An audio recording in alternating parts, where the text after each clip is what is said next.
Arrow Films is a leading independent entertainment distribution company established in 1991, operating in the UK, the Republic of Ireland, United States of America, and Canada. Arrow Films is dedicated to supporting upcoming and established filmmakers of dynamic new cinema and developing an viable slate of quality films that enjoy a lasting legacy across its award-winning branded labels, channels, and platforms. Arrow Films is also a leading restorer and theatrical distributor of classic and cult horror films, including landmark titles such as the 25th anniversary reissue of Cinema Paradiso, the 15th anniversary reissue of Donnie Darko, and the 30th anniversary reissue of Hellraiser. These lovingly restored films are brought back into cinemas nationwide with brand new look campaigns with wide-reaching distribution, including outdoor event status screenings at various cultural festivals, and as one-off bookings in local repertory cinemas and film societies. Arrow Films is also widely considered to be the global market leader in the premium home entertainment market, fueled by passionate and expert curation, aligned with state-of-the-art in-house film restoration, resulting in highly sought-after bespoke Blu-ray editions of classic, cult, and horror films across its Arrow Video and Arrow Academy branded labels. Beloved by collectors, these ever-expanding brands continue to delight their growing international fan base with regular interactive live events, festival sponsorship, and retail stands presence. Our offering extends to truly limited edition box sets, as well as associated spin-off products, now including books and vinyl records. We are so happy to have Arrow Video as one of our new sponsors. You can find them at www.arrowfilms.com. While you're there, be sure to pick up some cool titles. For example, they have the brand new American Werewolf in London collection, which is beautiful, the complete Sartana collection, Hellraiser 1, 2, and 3, Toys Are Not for Children, a new edition of Al Pacino's Cruising, and let's not forget a limited edition copy of Fear and Loathing in Las Vegas and a limited edition copy of RoboCop. There's so much more, I can't even get into them all, but trust me when I say they're fantastic, and we couldn't be happier to have them. So once again, visit Arrow Films at www.arrowfilms.com and check out all of their brands from Arrow Video, Arrow Academy, Arrow Films, and Arrow TV.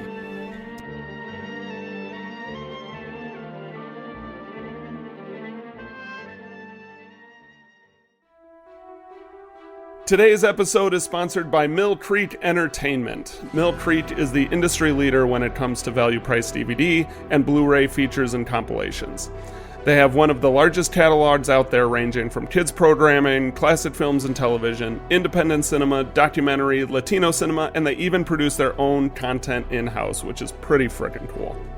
Mill Creek is a trusted partner with some of our favorite studios, including Sony Pictures, Walt Disney Entertainment, Warner Brothers, CBS Home Entertainment, and many more. They've got their hands in just about everything. And I gotta say, my favorite aspect of Mill Creek is how plentiful they are. It's rare that I've gone to a store and not seen their now ubiquitous logo on display. I'm sure you own at least one of their titles without even realizing it, and to make it even more strange, I was at Menards the other day and saw a whole selection of Mill Creek titles. So available at your local Menards for those of you in the Midwest. Yeah. Be sure to check out their new Hammer Horror box set, which I'm not sure whether or not that's at Menards or not, but they put it out. Their Rita Hayworth collection, many titles within the wildly popular Ultraman series, and the David Gordon Green comedy Your Highness. They're also well known for putting out great television series like Community, The Mindy Project, The Unbreakable Kimmy Schmidt, and Eureka. God, I love Eureka. The goddamn Sci-Fi Channel can put together an addictively cheesy series, can't they? Oh, they have a knack of having the lowest budgets possible, but they still make it addicting as hell. But speaking of addictingly cheesy, don't forget about Santa with Muscles. Oh my God, how could I forget? Yes, Mill Creek is also responsible for distributing that little Hulk Hogan Christmas classic. So head to millcreekent.com and see what their collection has to offer. That's millcreekent.com. Mill Creek Ent. I guarantee you'll find something great.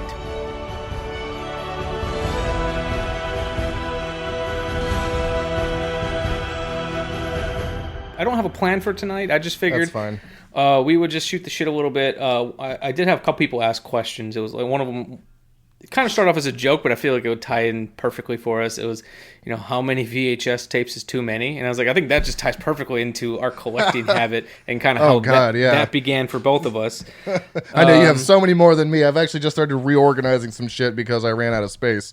So that's what I was doing before we went on today. Yeah, I've got a couple I need to put back in. Things I have to review, I tend not to mix in. But things that I've just freshly reviewed or like bought and I've seen and like I know I'm gonna want to watch it. Like I just bought The Godfather, for example. Like that'll go back. I'll alphabetize that in because I know I want to watch that. I don't need to remind myself that this is. Did you get the 4K? Oh yeah. Did you get the that whole trilogy book or that digital book? No, I just got like the base version. Yeah. I don't need all that. I was looking at it, but it just comes in like one of those, like I guess it's digibooks or whatever, where the discs are in the cardboard, and I was like, that's my least favorite way to like store Blu-rays is in the little cardboard like slip disc or whatever you want to call it. I hate that. The Alfred Hitchcock collection does that, and my copy of Vertigo keeps like sliding down farther, and I hate that. That's Godzilla kind of does that too, and that one kind of sucks. Which Godzilla is the Criterion Godzilla kind of has like a. Oh really? Yeah, it's not the best packaging. Plus, it doesn't fit on a shelf. It's bigger than a book. Oh my god, that's like my Midsommar frickin' director's cut over here. This thing is like literally the size of a book. I mean, this thing is massive and doesn't go anywhere. It'll go right there, but I mean, look at the size of that compared to a regular Blu-ray. It still pisses me. It still pisses me off that the Stranger Things box sets don't fit on my shelves because they have those VHS boxes. But shelves, but oh man, we could talk about that too. That trailer just dropped today. I haven't watched it yet. I haven't either. I just know it dropped, and I'm like, do I want to watch it or do I want to just like? I know I'm gonna watch it. Like I mean, no, I'm gonna watch the show. I don't need to see the trailer. Exactly. It's like I don't need to see the trailer for something I know I'm gonna like. It's established show. I'm gonna watch it. So it's like exactly.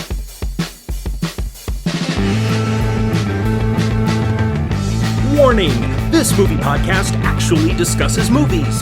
Be aware that it may discuss any of the following elements: endings, surprise twists, unexpected cameos, and all manner of spoilers. Without further ado, please enjoy our feature presentation, The Shameless Picture Show.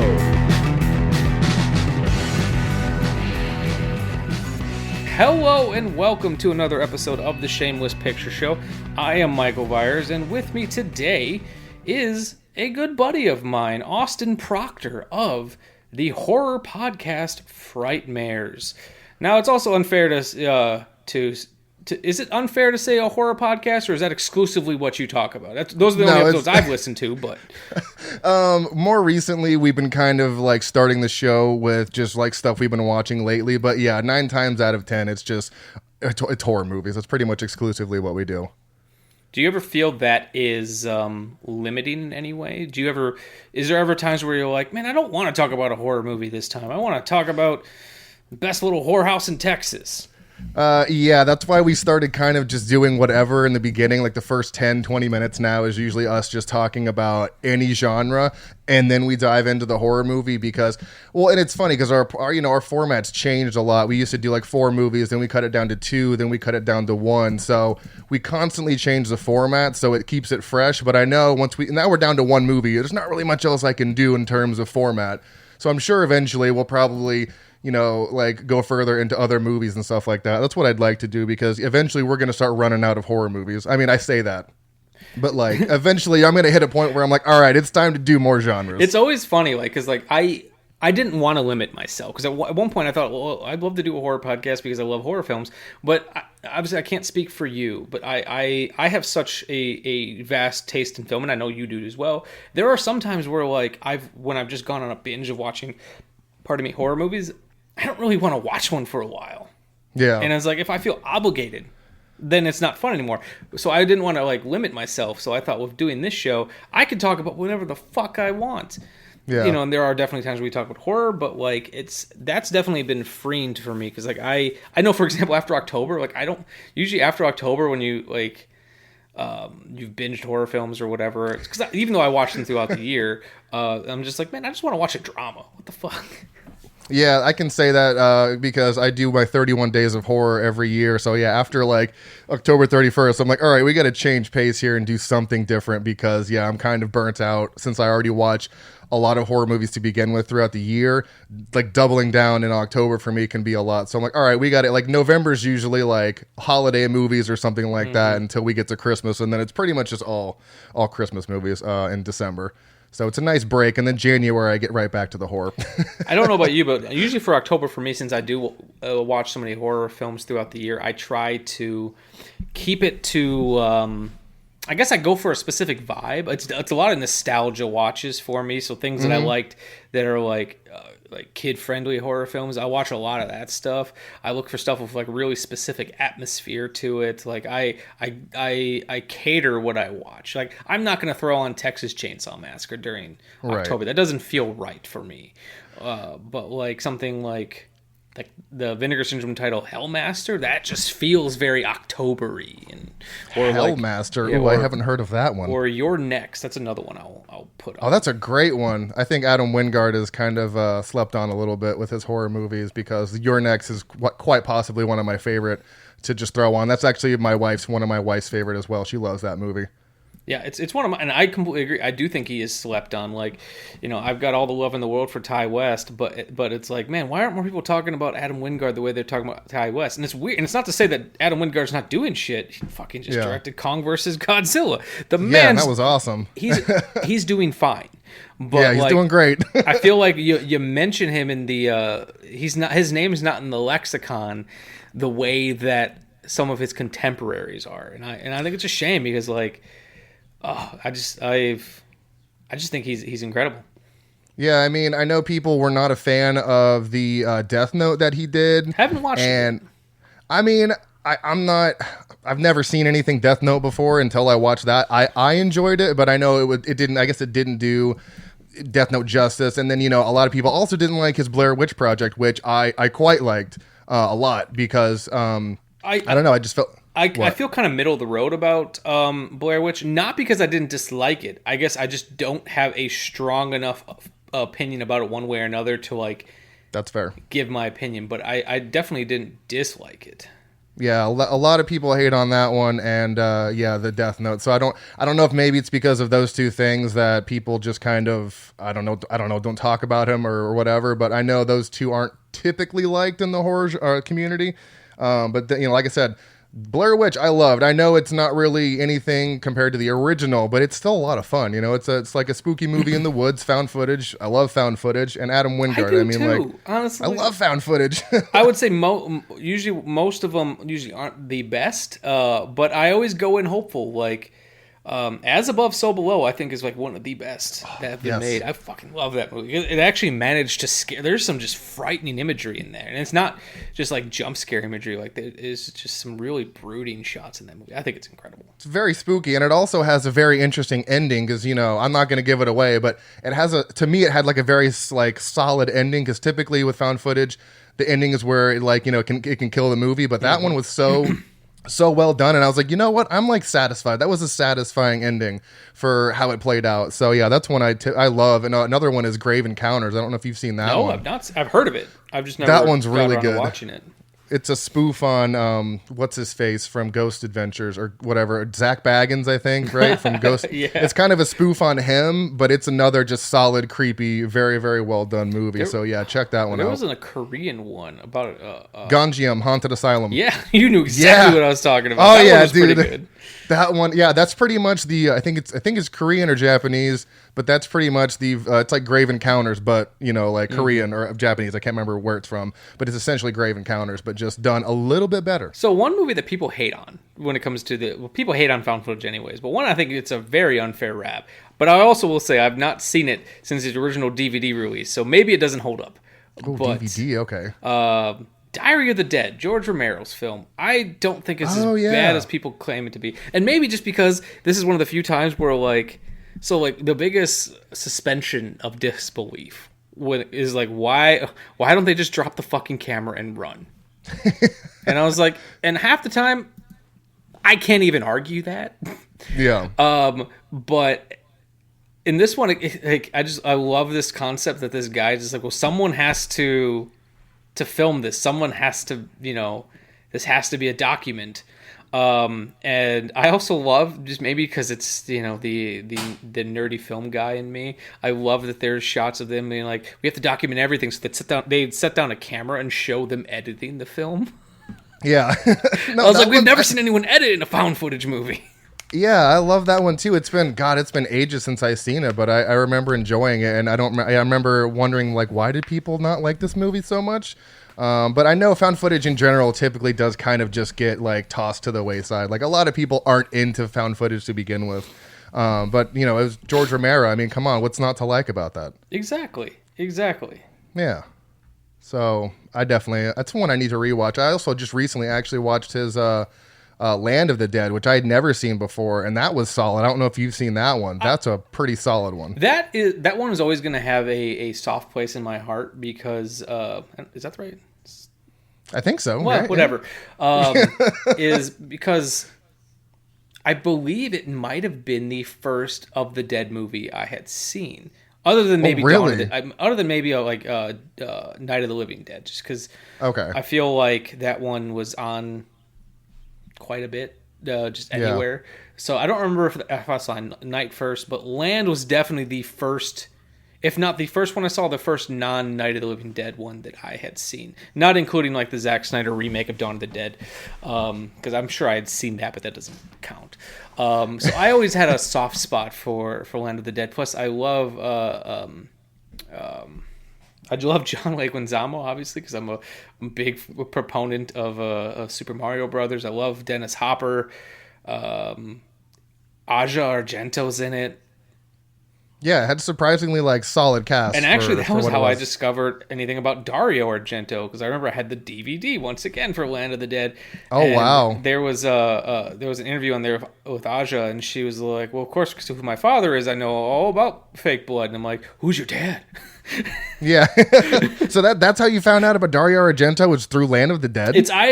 So it's hard to remember for sure. So I might have seen Suspiria before I saw Land of the Dead. I actually think I did, but I don't think I really knew who Dario Argento was. Like I knew Suspiria as a film, but I didn't really know like who he was. Right, yeah.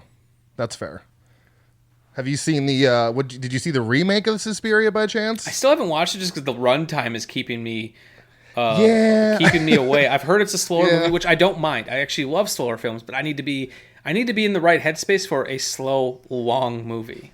Yeah, it's I thought it was pretty solid, well done, good cast, pretty solid ending as well. But yeah, it is definitely a long movie, and those are always hard. Horror movies that are over 2 hours for me, I'm just like, you have to be like holding my attention the whole time.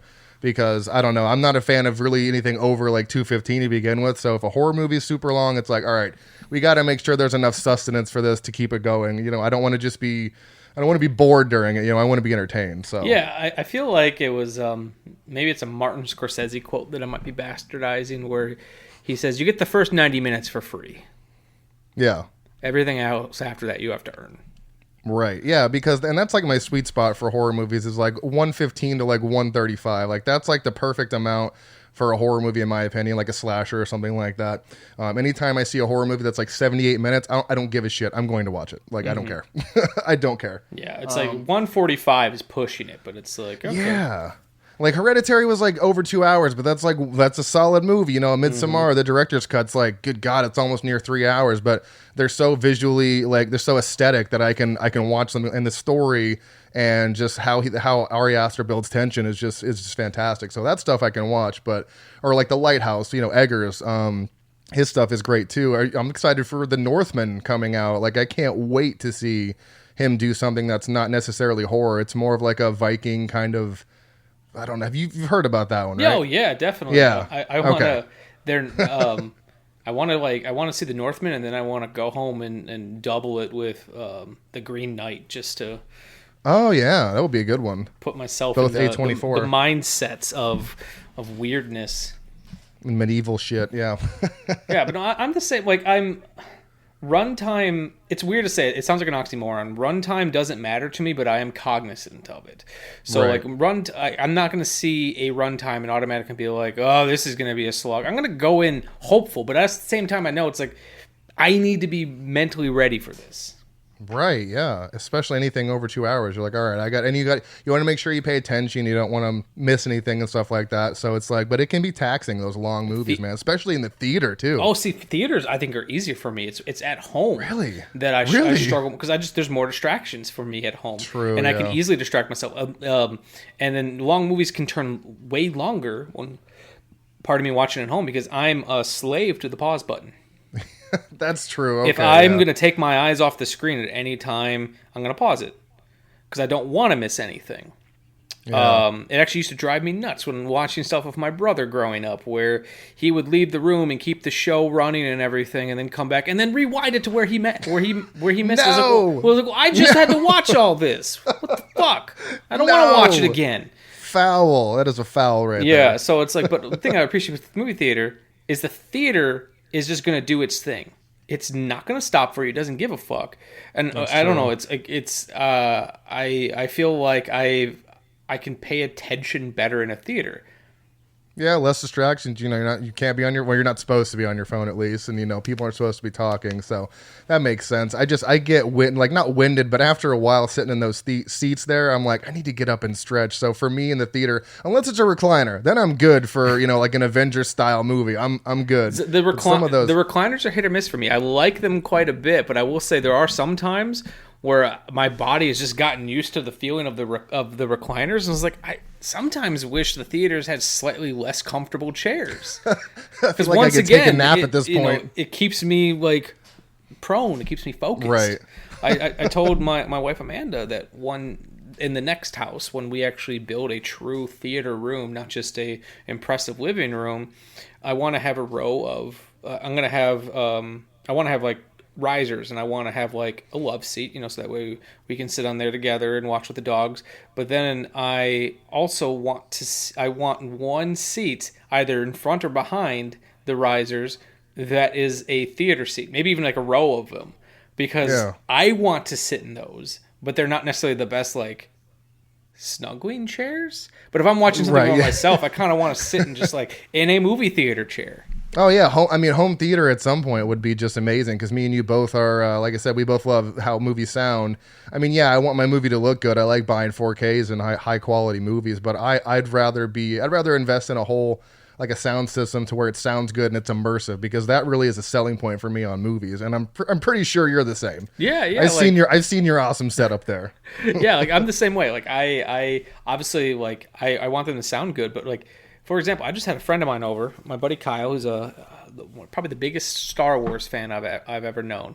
And I said, hey, you want to come over and watch Star Wars? And he'd say yes at any point. But I was like, I actually have a VHS tape of Star Wars from 1991, which is before they did the at least the big restoration job. You know, like that CG stuff? Yeah. Where they added all, yeah. It was prior to that. Nice. And I was like, it has a Dolby stereo soundtrack. And I was teaching him everything I've told everyone about stereo soundtracks, where stereo is actually surround sound when you have the right equipment. And it's like, then I told him everything that you'd ever want to know. That originally when Star Wars first came out, it had 3 or 4 different sound mixes. It had a stereo track.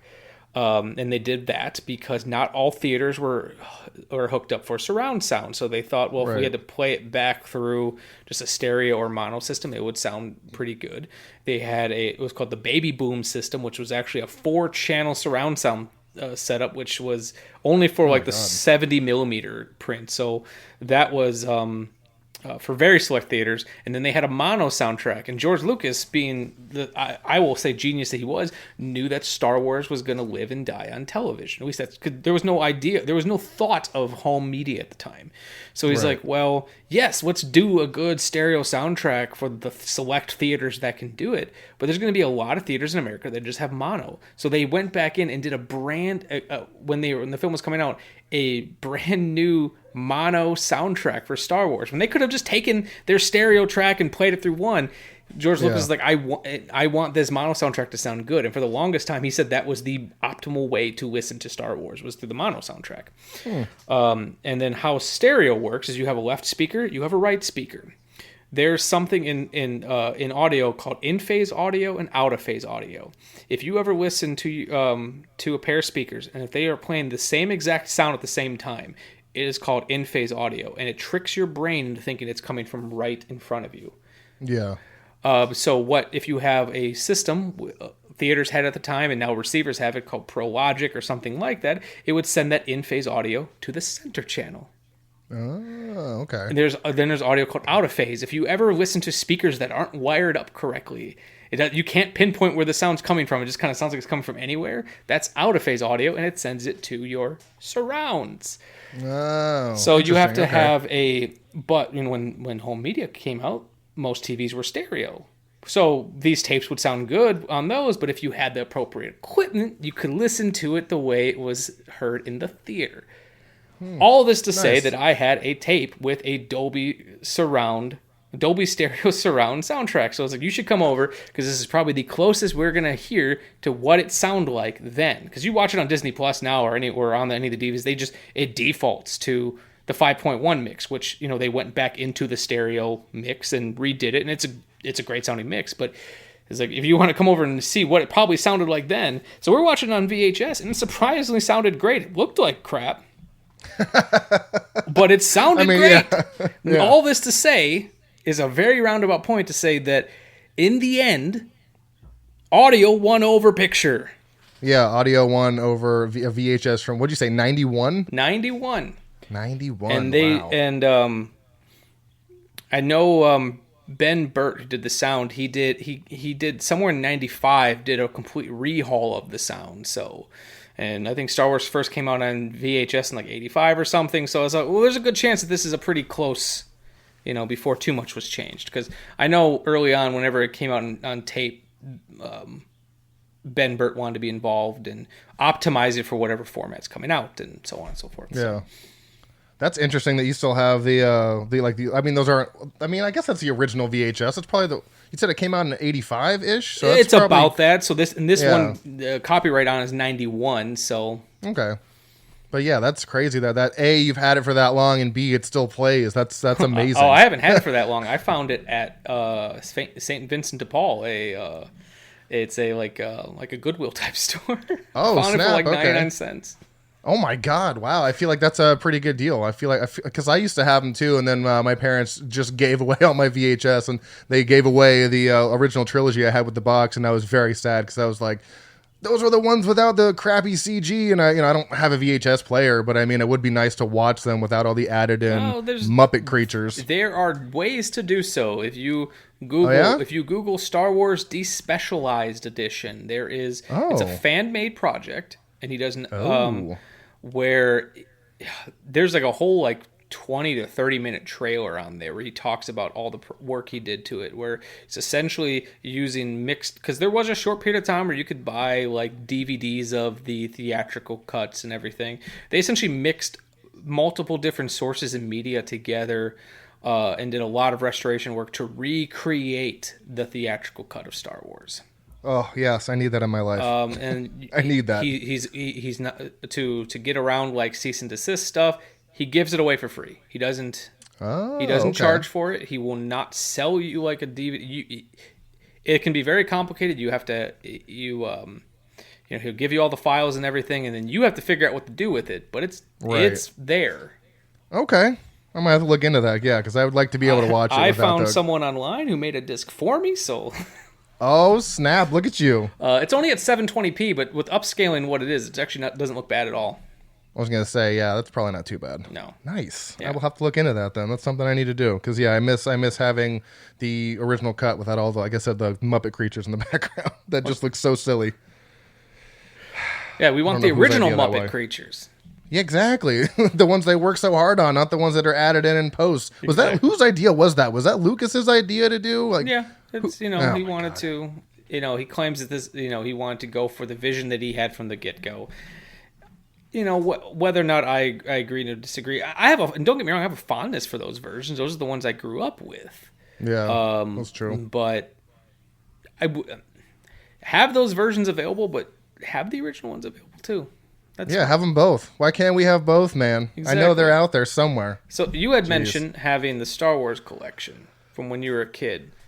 Yeah, the VHS I did. So were you a collector even as a youngin? I mean, it was primarily Disney movies at that point for VHS. But yeah, I had a whole bunch of Disney VHS. But I didn't really start going hardcore into collecting until, honestly recently. You can see behind me that that's all my Shout Factory over there exclusively. And that's all, horror movies. So I didn't really start getting into it until recently. I'm almost at 1,000 Blu-rays total. A friend of mine named Josephine, when I knew I was going to be doing this episode, because Nick has been really busy. He's auditioning for a play. Plus he's a father of 4, works full time. He's a busy guy. Oh my God. Is he his 4 kids? Yeah. Oh my God. But so he's a busy guy. We were supposed to do an episode on Vertigo, and we were going to do 2 episodes: Vertigo and Bill and Ted's Excellent Adventure, because Nick had never seen Bill and Ted. I had never watched Vertigo. So nice. That was going to be our next episode. But things got out of hand, so I needed an episode. And I just said, "Hey, Austin, I have no topic. Just come talk to me for a little while." And I asked a couple friends if anyone had questions, and one of them was from my friend Josephine, which might have been said in jest, but I feel like it ties into interest. She asked, how many VHS tapes is too many? And I was like, well, I don't know how to answer it necessarily with VHS tapes. I feel like that ties into the bigger topic of fandom and collecting, because me and you are both physical media collectors. I collect VHS, I collect vinyl, I collect not as often, but occasionally a DVD, Blu-rays, 4K. And yeah, if something is like locked onto DVD, I know I've had to buy some DVDs because there's no Blu-ray for it. So I'm like, all right, I'll buy the DVD. I bought Small Soldiers, that Joe Dante film, recently on DVD, because it was like $5, and the Blu-ray I think is starting to go out of print, and it was like 30 to 35, and I was like, already? Oh my God, I just got that on Blu recently because I pre-ordered it. Is it already going up that high? Maybe this was before they re-released it then. So I just bought at the time. I was like, maybe one day I'll upgrade this, but I want Small Soldiers, so I'm just gonna buy it. Yeah, that's a great one. I didn't realize it got put out again. Yeah, I don't know who did it, but yeah, I definitely got it recently because me and the wife watched it. I'll have to see. Maybe it was I don't think it was Kino. I'll have to see who did it, but yeah, I'm pretty sure. Send me a picture of it later on, because I might have to pick it up. But occasionally I'll buy a DVD if something's locked on DVD, or if it's out of print. Like I own The Driver on DVD because that Twilight Time Blu-ray was so expensive. Now Kino's putting it out again, but I was like, I don't know when I'll get to own this again, so I'll buy the DVD. And I'm on a lot of home theater forums. People are sometimes way too hard on DVDs. There are some bad-looking DVDs, but I have some terrible-looking Blu-rays. And I have some Blu-rays. Same. I have Blu-rays that DVDs that look better than Blu-rays. It happens. So I'm not, if that's my way to own it, that's what I'm going to do. But I guess, so you said you started collecting recently. How did that start? Oh, geez. I mean, I've always bought, I mean, primarily I have horror movies, that's just who I am. Yeah, but I've been forcing you to pick up non-horror Criterions. I'll buy them for you for Christmas and make you own them. I'm starting a little section up there with Criterions. I do have, I'm starting to build up my Wes Anderson. Yep. Criterions and stuff like that. But I don't know. I remember the first Shout Factory I ever bought was Candyman. I didn't even know what Scream Factory was. This was probably 4 years ago. So was it when you first started? Had you started the podcast yet? That's pretty much when it really started, yeah, because we would do movies that weren't streaming or I couldn't find them anywhere, so, or I would just buy them. I don't want to rent it. It was like a $7 movie. So after I started just buying movies for the podcast, I found out about Scream Factory, and then that's when I started looking for those specifically, and then I found out about Arrow and Criterion. I found out about all these physical media, people that pump all these movies out. And then recently, within the past year, I was like, I'm just gonna I just want to have all the Scream Factory collector's editions, because I started building them out with all the ones I wanted. But then they put out all this stuff that I've never heard of that just looks wacky and silly, like Lawnmower Man. That movie looks ridiculous. I've never seen it. I bought it. And then I just started collecting, and I just wanted to flesh out the libraries of Scream Factory. I'll probably never be able to do that with Arrow or Criterion because they have so many. But many. yeah, Scream Factory. Even I have a buddy of mine. I don't. His name is Josh. He is trying to buy every single Vinegar Syndrome release, and I think he's getting close to having them all. oh my god, I have maybe about 20, but they have a huge library. He bought some off of me for oh my god, a lot of money. Not a lot, but, decent markup. Props to that guy. Yeah, there's some I'm not gonna try to get every one of, but Scream Factory I'm like 12 away, I think, and then the Vestrons. Vestron only has like 24, so I'm like, that's an easy. Mm-hmm. I can get that, no problem. But other than that, it's just stuff that like looks interesting. So I don't know. I just got into it super hardcore this year because I want to watch new stuff, like stuff I've never seen or stuff that I love. So the boutique labels kind of helped you get into that side of things. Definitely, yeah. I'd say Scream Factory was the biggest one that led to Arrow, Criterion, Vinegar Syndrome, Vestron. When I got into collecting, and I was just buying DVDs and then eventually Blu-rays. It wasn't necessarily collecting at one point. I was just buying movies. But I knew about Criterion. I knew about them since high school. I was in a screenwriting competition in high school that I placed pretty high in. And I don't remember how it came up, but like when you made it to like near the finals of the screenwriting competition, you spent a day with working professionals in the film industry in Milwaukee. And they would kind of give you lessons and things to think about for your screenplays.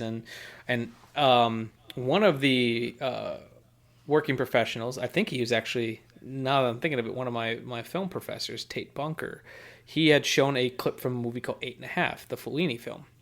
And he had shown his Criterion copy DVD. And it was the first time I heard about them. And he's like, Criterion, if they have that little C next to it, you could probably argue that it's one of the best films ever made. And I was like, what is this company? So I started, I've heard about them in high school. And I actually started buying their releases in high school.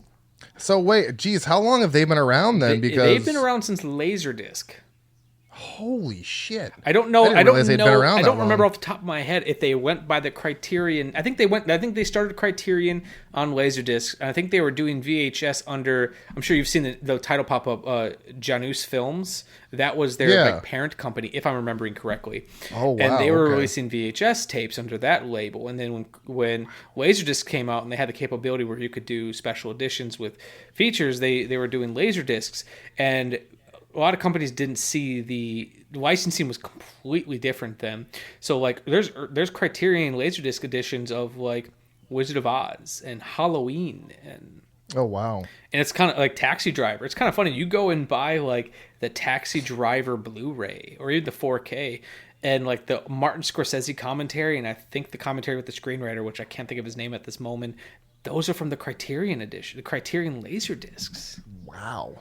I don't know why I didn't. I thought they were not like new, but I know Scream Factory has been around since like 2012. But I didn't realize Criterion had been around for that long. That's so, crazy. I was buying like Criterion discs, but like I would say Scream Factory was a pretty big deal for me because they might have been around for a little bit longer than I was collecting for them, but they were still a relatively new company. And they're, at the time, like Arrow might have been around, but I don't think they were as big. Vinegar Syndrome wasn't around. I don't know if Kino was around. Scream Factory, at least for me, was one of the first where it felt like they're the Criterion of horror. And I don't know if I necessarily still feel that way about them. Not to say they don't put out good work, but I'm in terms of presentation and everything. But regardless, I still love them as a company. That really appealed to me, especially because they were putting out they were doing like unique artwork for films, and they were putting things out like The Burning and these weird little films that I remember loving, that or like Sleepaway Camp. And I was buying them when I could afford them, but I remember the the big one for me was, it was still early on in my relationship with my now wife Amanda, but she bought me the Halloween 15-disc box set for a birthday present. Yes, that's a good wife or a good girlfriend. And it's like at the time, it's not in the like we've moved a couple times and the box is a little beat up, but I don't ever plan to sell it, so it's not a huge deal. So like there's sometimes I look at it, it's like, oh man, it's had a little bit of wear and tear to it, but it's like, because I watched it a lot. Yeah, I actually just picked that one up recently. And that was like my last box set. I have every box set from them now, but that was the last one. And it was hard to find, but once those 4Ks came out, Halloween 1 through 5, that really kind of plummeted the price of that box set. So I was able to pick it up for a damn good deal. But yeah, the box sets that they do are so great. I'm waiting for. Like, it's rumored that they're going to do Friday the 13th at some point, but who knows when. They just did Friday the 13th. You mean Nightmare on Elm Street? Or, sorry, Nightmare on Elm Street. God, Nightmare on Elm Street. You're behind, Austin. Yeah, no, I have that one. That one's right back there somewhere. But yeah, I'm waiting for that the Nightmare box set. That would be super cool. Because it's their 10th anniversary this year, so I feel like they're going to do something big. I don't know. We'll have to see, but I'm hoping for another box set this year, or at least soon to come, because that would be awesome. But I know boutique labels like Criterion or Scream Factory, Arrow, who has become one of my absolute favorites, Vinegar Syndrome. They changed my collecting habit and made it into a little bit more of collecting, because like I can't speak for you, but I also follow a lot of like movie collector pages, and I'm not necessarily judging, but there's the times people will be like, look at my new haul, and they went to like the dollar store and just bought everything they can afford. It's like, oh geez, I don't need to own everything. I buy a lot less than I used to. I'm a lot more selective. But like there's sometimes it's like people are like, I've got 10,000 movies, and it's like, are you just buying everything? Like, yeah, if that's your prerogative, fantastic. Because like I'm definitely someone who says people should definitely own physical media, but my collecting has changed quite a bit, because now I don't just buy something to own it. Well, I do, but like I guess I do fewer blind buys, or sometimes I'm like, do I need to own this, or can I just stream this? How often am I going to want to watch this? But then right. I'm not going to lie. Then there's also movies I buy that like I don't. There's a Belgian movie called Jean Dielman that me and my wife both love. It's a 4-hour movie. Holy crap. And we watched it once, and it's like each scene is one angle, essentially. Like they never cut the camera, and it was captivating. It's like, this movie is incredible. We'll probably... I don't know when we'd ever want to watch it again, but I need to own it. So there's sometimes where like I want to buy something with no intention of ever watching it again, because I feel like I have to own it. Yeah. So wait, did one of the boutique labels put that Criterion. out, or what? Criterion? What's it called again? It's called Jean Dielman. You have to send me a picture of that one. We'll have to swap pictures later. I don't own that one yet. I was waiting for a Criterion sale, but there's one that I do want to buy. Okay. Interesting. Yeah. I'm pretty much that's like the only thing I'm doing with Scream Factory. Once I complete that, like that's it. I'm done. I'll just keep up with them. But other than that, I've been getting selective too. Do you with buy other everything stuff. that they put out, or just their collector's editions? Just collector's editions. God, no, I can't do the whole catalog, because they have probably, I think, 400 or 500 non-collector's editions. So I do have plenty of non-collector's editions, but those are movies that like I like, or I haven't seen that I've heard are good and stuff like that. Like there's been a couple blind buys, but yeah, I'm just trying to get all the collector's editions, and then I don't know, I'll be satisfied. And then same thing with Vestron, because they put out that weird stuff that I haven't half the Vestrons I have never heard of them. They just look fun, and I have no idea what they are, so I like to blind buy and just support. I blind buy a lot of Vestrons just because they're one of the few boutique labels that are still at Walmart. That's true. It's a line. They're like $12 or $15. They've gone down in price. They're cheap. They used to be like $30. So I was like kind of avoiding them, but now that they're like less than $20, I'm like, yeah, I'll buy Blade of Steel or whatever it is with. Yeah. And I still haven't watched it, but it's like I will eventually. Yeah. I've just got a couple of Dementia 13. I bought that one because I have it on so many shitty, poor copies because of it was out of print, or not out of print. It was like public domain, so like it was on like every one of those like 50 horror films by Mill Creek or whatever. Oh jeez. So I had it in so many shitty copies, and I've never been able to sit down and finish watching it because of how bad it always looked. Oh my god. So it's like I've never watched it, but I love Francis Ford Coppola, so it's like I'll just blind buy that one. Yeah, that one I got for $10 the other day on Amazon. I was like, you can't beat that for $10 with the slipcover, brand new. Hell I'll yeah. take a chance on a lot of things for $10. Yeah, you know what I mean. Like it's not gonna hurt anything. $10. I've never heard of it, but I know the people behind it. And I'm like, I'll take a gamble on that. Yeah, that's no big deal. Yeah, actually, I just got. Hold on, where'd it go? I got a couple in recently. Actually, well, this came in a while ago, but this is one of the most recent 4Ks from Scream Factory. I don't know if you've ever seen Alligator. I have Oh not, my no. god! Oh my god! We just did our podcast on this recently. It is one of the wildest movies I've seen. 1980. It is so goddamn good. I did not expect it to be that good. I loved it. And the 4K transfer on this, one of the best I've seen for a movie that's 42 years old. It is magnificent. It is so well done. Audio mix isn't that great, but it's a mono mix. Yeah, so it's not terrible, but it's not great. But that picture, oh my god, it's crazy because like the dark scenes when they're in the sewers and stuff like that. Usually you get a lot of grain when it's super dark. It's like so crisp. I was like, how is this possible? So I love that Scream Factory's putting in the hours to make their 4Ks look really good because it was.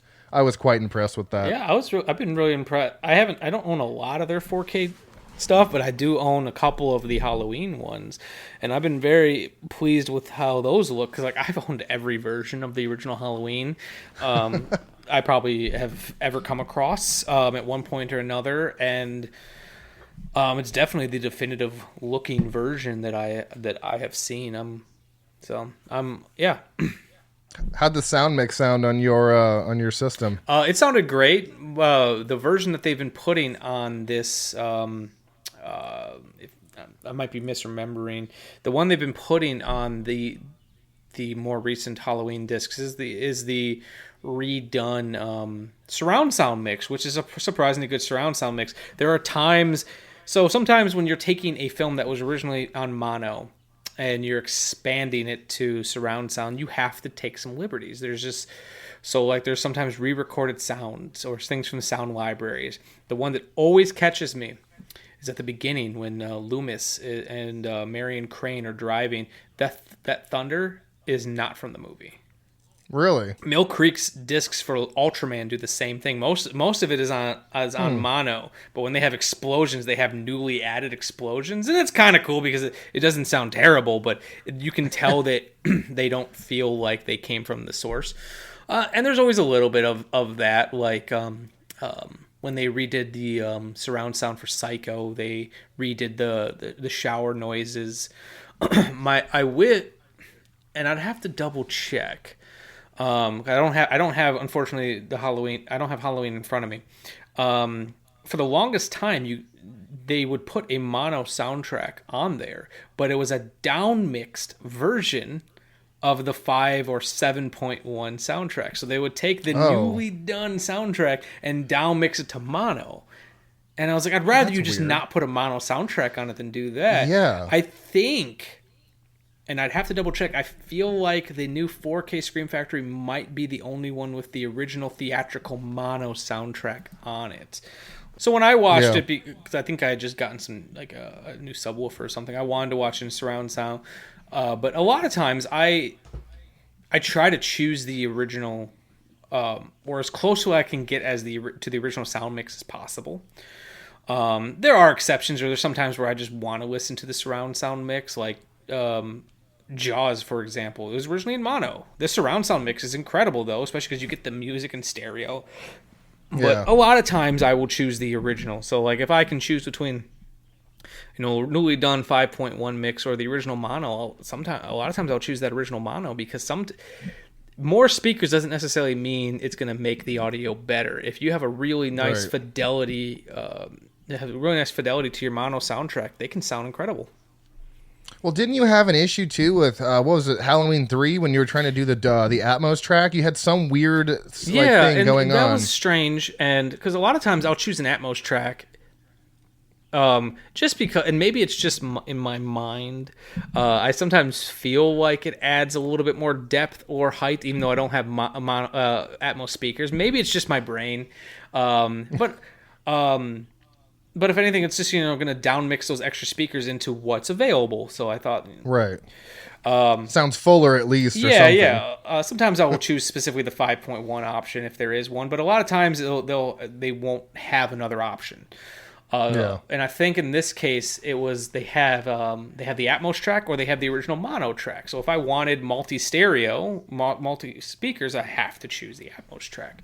And to me it sounded strange. I've asked, I reached out to Scream Factory. They said it didn't sound off. I had some friends of mine who do physical media reviews who have way nicer systems than me, and they didn't notice it. So it could just be, maybe it's a bad disc, maybe it's just the way that one's mixed and I didn't notice it, or maybe it is one of the very rare occasions of down mixing from Atmos to surround to 5.1 that changed the audio. I don't know. Yeah, but something was just off though. But it sounded weird to me. No one else has complained about it. No one else has even mentioned it. So, it's an enigma. It is funny though, just like granted, I'm not a huge fan of blue-ray.com's reviews. I think sometimes they're just a little rudimentary. But they I remember what it stuck out to me was they're like, it's a very front-heavy soundtrack. It's like, not for me. It's all in the back for me. It's not as good as TX. TX. Oh God. Going back to that episode, oh my God. Had you seen it before you bought it? I can't remember. Nope. Okay. Have you watched it since I reviewed it on that episode. Okay. TX. God, that's such a good one. I keep wanting to buy that 4K, but oh my God, it's still like $35 and I'm I want it. Treat yourself. Just do it. I like that mentality. That's what I tell my wife. She's like, I want to get this. I'm like, do it. Get it. I'm the same way. Like me and my wife will be looking around. And she collects plants. That's her big thing. And she'll be looking at one. I'll be like, just get it. And she's like, but it's like $60. Like, you just let me get 2 movies. Just buy the fucking plant. just do it. Yeah. So. Oh my goodness. So I guess kind of routing back a little bit. So back to Josephine's questions of how many is too many. I don't know if I have an answer for that because I don't necessarily see myself stopping my collection. There are times where if I start running out of space, I'll go through and be like, okay, do I need this? Do I want this? And I've been trying to be a little bit more. It's hard because I don't buy a lot of blind. It's not a lot of blind buys. So if I buy something and I didn't like it, I would try to flip it. But now since I'm being a little more selective, that starts becoming the issue. Is what do you do when you run out of space? And is there too many? And I don't spend a lot of time rewatching, but I don't want to remove the chance to do so. Just like I buy a lot of movies I haven't even watched yet. Yeah. I have plenty of those. I got plenty of movies I've bought and just haven't had the time to watch yet. But I don't know. I'd say for that question, if you have the space and you have the money and it's not hurting anything, I go for it. I don't think there's ever too many in my opinion, honestly. It's just a matter of, like I said, how much space, time, and money you have. But if you want to go for it, just go for it. Especially if you're a collector and you want to have more. I'd say it's honestly my dream to, when I have my future house, if space allows. Like, I'm just thinking, like, if I could have anything I ever wanted type deal, I would have the theater. I'd have my little theater, and I even have it planned. I'd want like a tiny little marquee and like a fake little ticket booth. Yeah, and do it like themed like an old movie house. But then on the in the outside the theater, my dream is to have like a little video store set up with like. You're in my head. That's dude. Like the counter and yes, fake cash register and all of that. Realistically, that would take a lot of space, and more than likely my movies will go into the movie room. But like if I could have it any way I wanted, there would the whole appeal is in my mind, it's also in a basement. You'd walk down the stairs into Shameless Video. Yes. And you would, find what movie you want to watch, and then you'd go to the little ticket booth, and you'd go into the theater, and you'd watch it there. There's a guy I follow on TikTok that has like a little basement little video store, and it's just like, like the Blockbuster. He's got videos on the wall. He's got the little racks in the middle that are about 5-6 feet tall. He's got like little candy and treats underneath the little counter there, and then he has a movie room. And I'm like, goals. Like I want to have like a popcorn machine. I want like a staff picks option where like me and Amanda will have like our picks. I don't do it now because alphabetical I think is just far easier. But if I had like this space, I would do it by genre. Yeah. Or I would I would choose like this is the director wall and. Yeah, that would be amazing. That's literally what I was thinking. At the same time, though, like to make that dream a reality, I would need far more movies than I actually have. Well, don't you have you've got a few thousand, right? No, like I feel like okay, if I count the actual amount of discs I have, the amount of discs I have is relatively small. It's like 1,300.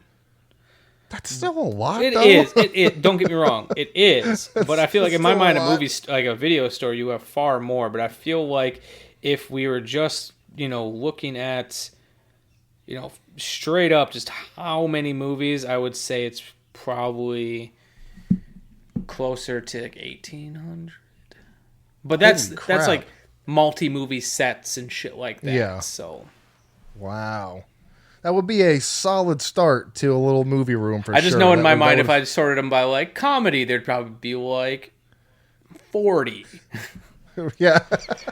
Yeah, for me, a horror would take up like an entire wall, and then I'd have like action. No, There's it's crazy. Like 7 movies. Granted, I'm using that list I made on Letterboxd and to kind of judge this. Out of like 16 to 1,800 movies, give or take, 550 of them are horror. So it's like that's not as big of a margin as I was expecting. Wow.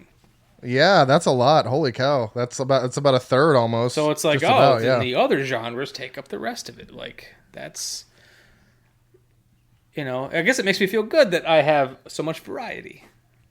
Yeah, you definitely have more variety than me. I probably have, I'm working on getting you some of that variety.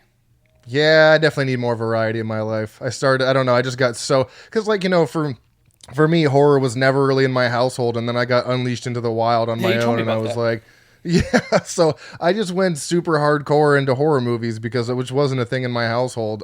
So I think that's why I do, like, this entire podcast room is just completely filled with horror stuff, and I have way more horror movies than anything. It's just been a passion of mine for so long. So horror movies used to scare me so much as a kid that I couldn't even be around them. So when I got to the age where I realized they were my fascination was outweighed my the potential of getting scared. Like I just also like you just went ham into it. And actually Halloween was the one that really like blew me away when I bought that. I bought it on a DVD from Target, and it was like I remember like not being sure like was this gonna scare me or whatever, and I made it through it, and it didn't like there's things that made me jump or whatever, but it wasn't like what I thought it was gonna be, and it's like, oh shit, this is phenomenal, and I guess I just kind of went hard into it. Another one was Alien and Aliens. I watched those when I was super young. I didn't see Alien until college. Oh my God. That was one of like the first horror movies I could remember seeing it like, I don't know, like before I was 10.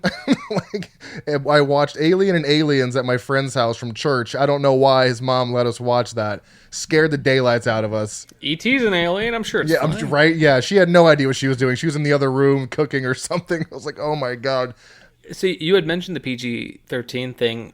The two things on horror and just film pages in general that annoy the shit out of me, or when people are like, all Hollywood ever does is remakes. It's like remakes and sequels. It's like there's a lot of shit out there right now that's not. You're just not seeking it out or paying to see it. Two, when people are like, oh, it's PG-13, it must be terrible. Ah, fuck False. you. There's a lot of good PG. False. Hell, Drag Me to Hell, its R-rated cut is significally worse than its PG-13. PG-13 cut is terrifying. It's seriously like it's so good. I'm trying to think another good PG-13 horror movie. I'm blanking right now. I know they're out there. The Ring is one of them. Drag Me to Hell. Tremors is a PG-13 Tremors is great. Film. I mean, now we're talking 80s, but Poltergeist, that was PG before they had the PG-13 rating. Happy Death Day was PG-13. Was it really?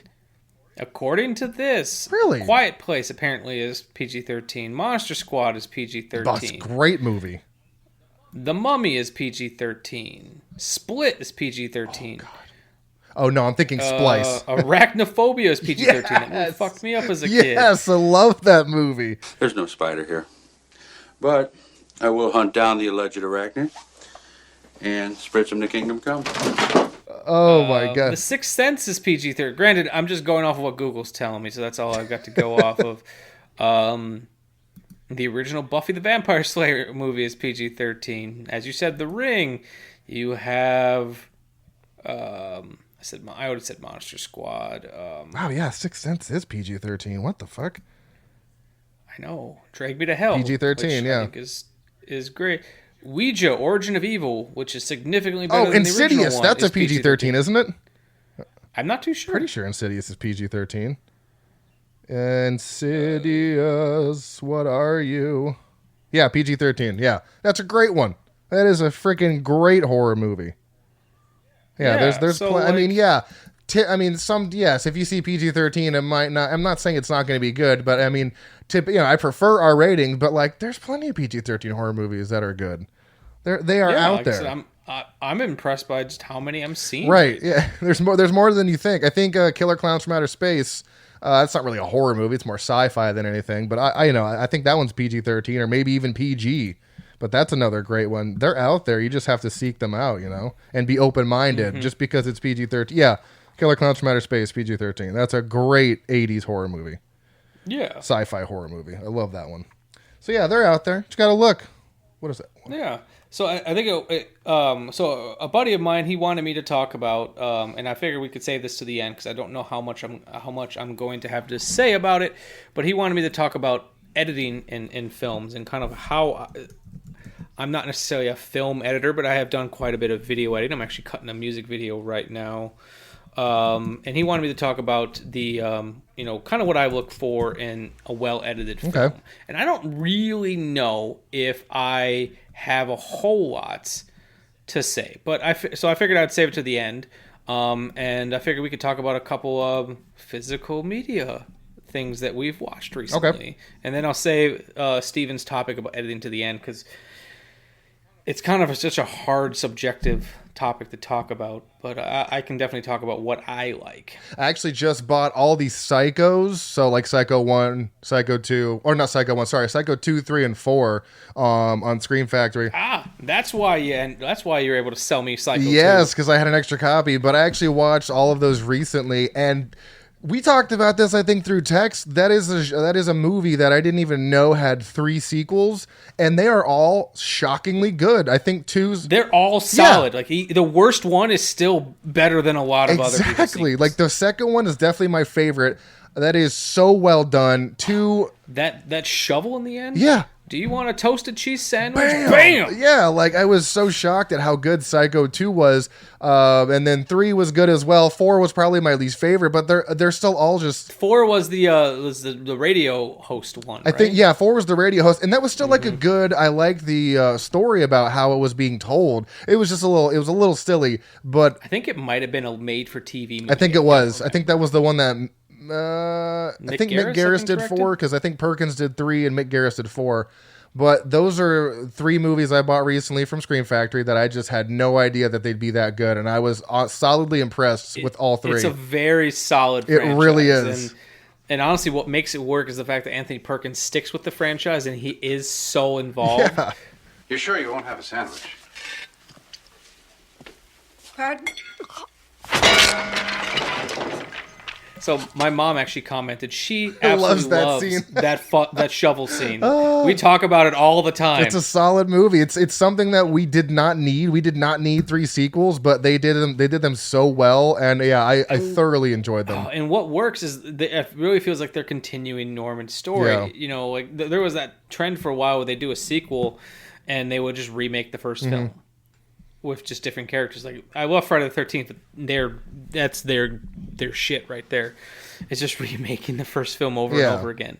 But like Psycho, it felt like one, because so much time had passed before making Psycho 2. I think it was 22 years or something like that. So it's like you can't tell me that like people were like knocking down the walls to see, like, we want a Psycho sequel. So someone just really, I need to watch the special features on Scream Factory just to see if they have a document.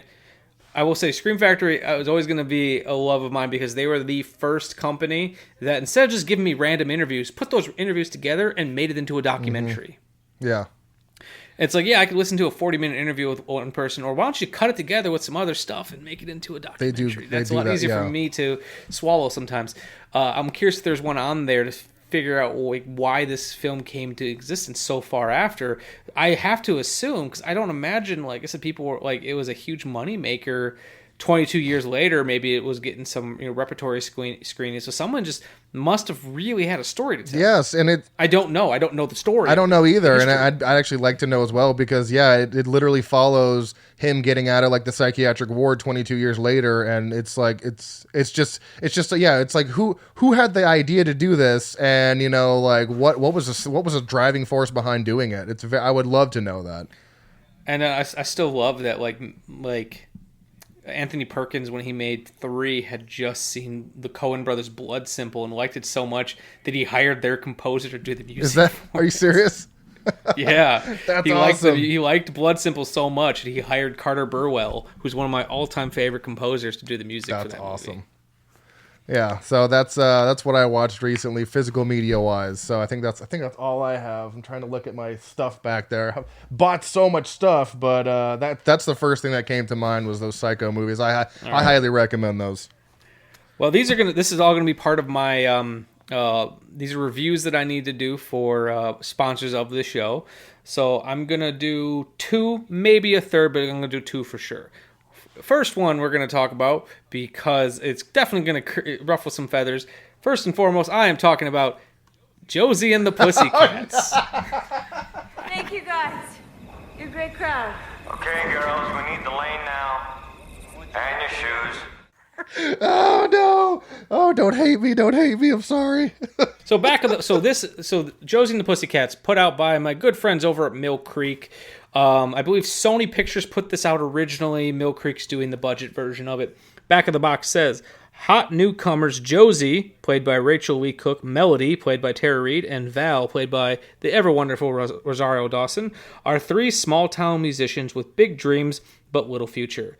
Then fate gives the Pussycats the chance of a lifetime when band manager Wyatt, played by Alan Cumming, of Mega Records signs them overnight to an awesome recording contract. Suddenly, Josie and the Pussycats are living life in the fast lane with sold-out concerts, a #1 single, and global stardom. But it's not all limousines and private jets. The Pussycats soon discover they're being played like pawns in an evil plot by the record label's maniacal CEO, Fiona, played by the phenomenal Parker Posey, to control the youth of America. For the 20th anniversary, the story of the all-girl rock band that became a national sensation is on Blu-ray and packed with special features, which is unique sometimes for Mill Creek. Me and you have differing opinions on the movie itself. Yeah. So, Josie and the Pussycats is what they didn't say in the back of the box, is loosely based on characters originally from the Archie comics. And you know this, one, if you're a nerd and know the Archie comics, but they also live in Riverdale. They are, as I said, a fledgling rock band who end up getting signed with Mega Records after the boy band that was the biggest sensation on the planet all get killed. And they find out that the capitalist messages are being added subliminally to their music. I actually really liked this movie. I remember this film growing up. I didn't really watch it a whole lot, but I had seen it. But what I found so endearing about the film, and one of the reasons I wanted to see it, is because there is actually a really rabid cult following behind the movie. I imagine it's partially generational, but this movie has a lot more going on in it than I remember it being. It's a movie that in the end it's for me, and I'm going to give you a second to kind of give your opinion, Austin, where first off, I actually the directors, they made another movie I love called Can't Hardly Wait. And they also wrote a Very Brady sequel, which I also love. That Really? movie. Yes. Amazing. Okay. But like, this movie works because there's way more adult jokes than I would have ever caught as a kid. I think they make multiple references to butt sex. Jeez. Like the boy band, like the song's called Backdoor Lover. Oh, well, yeah. Yeah, but I wasn't expecting just how funny the movie is for me. And it could have just been the mood that I was in when I was watching it, but so many of the jokes landed really well for me. I actually really like movies that spoof pop singers and the music industry. I kind of love the ham-fisted commentary on consumerism. And it's an optimistic movie in the end about friendship. Yeah. And I think the cast is great. The songs are really catchy. So. Oh, the cast is phenomenal. So to be fair, I watched this because I'm looking on Letterboxd here. This was watched by me June 22nd, 2019. So this was 6 months into me like reviewing movies and like rating them. It was also like right into the pandemic. No, 2019. Oh, yeah. So okay, it's never mind. 3 years ago. And this is one of the movies my wife, she wanted to watch, and I think it's because I need a rewatch because I hated it. I don't think I understood it either because I was talking to Gabby about this after we had our conversation, and she just kind of laid it out for me about the whole consumerism thing and stuff like that, and I didn't really get that or pick it up. So I need to watch this with fresh eyes because I gave it a horrible rating because I was not a fan of it. But like I said, this was very early on into me reviewing movies and using Letterboxd and rating things, and anything from 2019, I really need to just like give a rewatch with fresh eyes because it has a 3.5 out of 5. So I'm missing something. And I need to redo it. I think I'll buy that Mill Creek that just came out and give it a rewatch because it's a pretty cheap Mill Creek release. Yeah. Which is never a bad thing. Yeah, so I think that's one. Like I said, I gave it. I'm not even going to give you the rating. It's a bad rating. You know it. I don't want to say it because I'm embarrassed, but and it doesn't make sense. And I'm thinking about this now. The cast is great. I remember enjoying the songs, so I'm not sure if I was maybe I was in a sour mood that day or something, or maybe it wasn't in the right mindset. But I need to give this movie another chance because you like it, my wife likes it, the internet likes it, so. That's something I need to rewatch as well. So Gabby's got good taste. She has phenomenal taste. She has put on so many movies for me that I'm like, I don't want to watch this. It sounds stupid. And then I end up like giving it 4 stars. So she has very, very good taste. I will give her that. We'll need to get her on the show at some point. Yeah, dude, she would love to talk about all the like the cult stuff she's shown me that I've never even heard of before. She. What's the best movie she's shown you? Off the top of your head.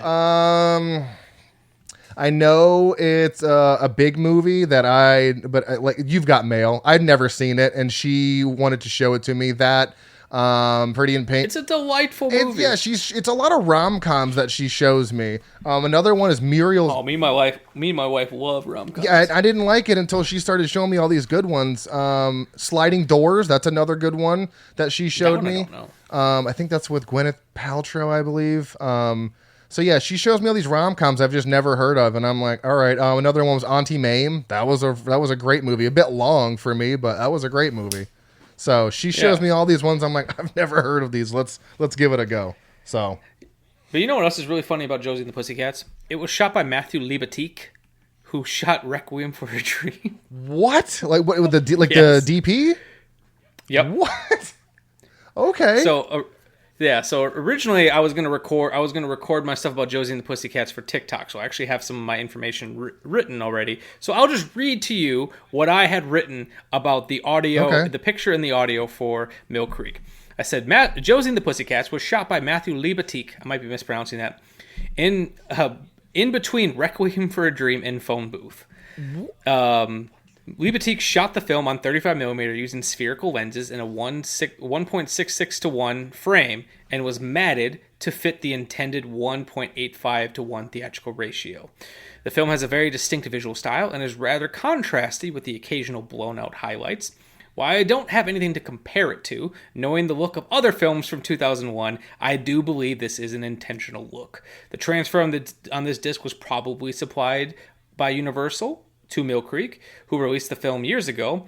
But the biggest thing is compression is the enemy. Mill Creek's disc features solid black levels and good detail on clothing, skin, and hair, but definitely suffers from strong compression grain, which is most notable in darker scenes, despite actually having pretty good black levels. It is worth noting that while I personally felt the black levels were solid, there were times where they felt a bit crushed, but I cannot comment as to whether or not that's an issue with the transfer, or a stylistic choice that comes with the film's naturally contrasty look. But ultimately, I've reviewed a lot of Mill Creek stuff. They are one of the sponsors to the show. But just because they're a sponsor does not mean I'm necessarily always going to give them good write-ups. I am sometimes a little hard on them. But this is a really good-looking disc. But for you fellow audio people out there, this is a great sounding disc. This is a sonic treat. It has a DTS HD Master 5.1 sound mix. I was hoping... I had a high hope about the movie because it obviously is about a music group. Dialogue, and it lived up to it. Dialogue is very clear and nicely separated from the music and sound effects. There's also some really nice surround activity with sound effects, atmospheric sound, and of course, music. There's also some really great movement of sound. And, I'll sometimes give Mill Creek some lower ratings for picture quality, but they usually impress me quite a bit with their sound. Okay. Yeah. And so I think it's a good disc for AV nerds, but I also like that it has special features. Mill Creek usually does bare bones releases. I don't think it's anything new necessarily, but it's all the stuff that was on the previous releases. Nice. So if you do like Josie and the Pussycats and you want to listen to a commentary with directors Deborah Kaplan and Harry Elfront, it's on here. Oh, yeah. Yeah. So... Oh, my God. I highly recommend Josie and the Pussycats. It's got the same kind of goofy cult following that something like Spice World has. And I just, if anyone out there is a fan of the TV show Barry, to quote NoHo Hank, that's just nice. I've never seen Barry. That's the one with Bill Hader, right? Bill Hader, yeah, he plays a serial killer or something. New season comes out soon. You got to catch up. Where's it streaming? HBO Max. Oh, booyah. Okay, cool. I have that. And each season's only like 8 episodes, so it's a very quick, and they're only a half hour each. Oh, geez, that's like a day. I think there might be 1 or 2 episodes that's like 45 to an hour, like a special, but for the most part, they stick pretty close to 30, 35 Okay, minutes. I actually just heard about that the other day. I don't know where I've been living under a rock, I guess, but I just heard about that 2 days ago or something like that. I was like, what the hell is this? So yeah, it's on my list to watch for sure. And then one other thing that I've got, I was going to talk about Magnum PI, but I might save that one. So instead, I'm going to talk about now something from my good friends over at Arrow Video. I have a movie called To Sleep So As to Dream. This actually might appeal to you as a movie nerd. Okay. 2 private detectives hunt for an actress trapped within the reel of a silent ninja film in the dreamlike debut of Kaizo Hayashi, a magical double-handed cinephilic homage to the movie worlds of the 1910s and 1950s. Okay. When Private Eye Otsuka, I'm going to mispronounce these names, and his sidekick Kobayashi are approached by an aged former actress, Madame Cherry Blossom, to go in search of her kidnapped daughter Bellflower, their investigations lead them to the studios of the mysterious Empath Company, where Otsuka has a strange vision in which he comes face to face with the beautiful star of a 1950 Chanbara film that appears to have no ending. From then on, things begin to get a little strange. Among the most impressive and critically regarded Japanese films of the 1980s, To Sleep So As to Dream finally makes its home video debut outside of Japan in a brand new restoration supervised by the director himself. Drifting between illusion and illusion, it is chock full of references to Japan's rich cinematic heritage and features cameos from a host of veteran talent and Baroque sets created by Takeo Kimura, the Nikitsu art designer fondly remembered for his flamboyant work within the Seijin Suzuki in the 1960s. I probably mispronounced all of those words, but I did my best. So this is a strange film, and I mean that in the best possible way. I watched it on a Sunday afternoon because I thought, okay, it's going to be a foreign film. I know it's going to be a little more of an art house experimental film. I want to make sure I'm focused. So I made a cup of coffee, I believe. Me and my wife, we sat and watched it on a Sunday afternoon, and it's very David Lynch-like, if you are a fan of David Lynch's work. So much so that like there's just weird idiosyncrasies that the characters have. Like the lead detective, he's just obsessed with eggs. He's always eating hard-boiled eggs. He always has them in his pockets. Like honestly, if you were to like remake this film with Kyle MacLachlan, it would feel like an episode of Twin Peaks. Okay. But that's kind of underselling it a little bit. It's just a really interesting film, and what I like so much about it, so it's very inspired off of Japanese films from the 1910s and 1950s, which I'm not an expert on, but what I find really interesting is it's very sparse when it comes to its dialogue, and a lot of it is actually told through title cards that come up like in old silent films, like in the trailer. Yeah. Oh, okay. They'll go long passages where there's no talking. You'll just see they'll be moving their mouth and then title cards will come up. But then occasionally we'll have scenes of people talking. It's very select sounds. Like when the movie begins, you are introduced to the samurai film that they've shown a couple clips from, and all you hear is the sound of a projector, and that's it. And then when you first are introduced to our two leads, it's absolutely silent. There's no sound until the sound of a phone goes off, and then like his assistant picks up the phone and is talking, and you don't hear anything, but a title card comes up. So they use sound very selectively, and they have this really gorgeous score that once again is used very selectively. So it's definitely a movie that you need to be in the right headspace to watch because it is very dreamlike. But I've not stopped thinking about it since I've watched it, and if Arrow wouldn't have released this film, it'd be a shoo-in for a Criterion. Really? Yes. Huh. I can tell you I'm very intrigued just by the short trailer that played. It's also only 81 minutes, so that this just keeps getting better, and it's got a 3.8 out of 5 on Letterboxd. It actually might be closer to 74, but I think the credits are a little bit longer because of the restoration. Okay. Yeah, I mean, this sounds like this is right up my... I've really been getting into just like Japanese, Korean, like not even just horror movies, just like I bought a few from Arrow recently that I showed you, just like because I wanted to just try some new stuff, and it's just like I'm really getting into that. So I'm very excited that you recommended another one for me because I really enjoy their filmmaking style. Yeah, and normally I try to talk about like information about the writer and not the writer, but like the cinematographer and technical information. But surprisingly, not a lot of it is available. Really? So because think about it, it was a pretty small movie. But Arrow, being a great company that I respect completely, have they always have a booklet. Or most of the times have a booklet that will have essays, but then they'll also have information about the restoration. So I'm buying this now, by the way. Okay. So according to Arrow, about the transfer, to sleep so as to dream is presented in a 1.37 to 1 aspect ratio, which is the old Academy ratio. 4:3 televisions is actually 1.33 to 1. Yeah. So this is slightly wider. Interesting. Not significantly, but Yeah. it's slightly wider. With mono sound. The film was restored by Magica Entertainment Media Services Incorporated. The original 16mm, and you saw this trailer. This movie looked gorgeous. It was 16mm. Really? That's impressive to restore it that well. It might have been blown up to 35, but it looks. Usually, if you take 16mm and blow, have you ever watched Evil Dead? Yeah. Of course, you've watched Evil Dead.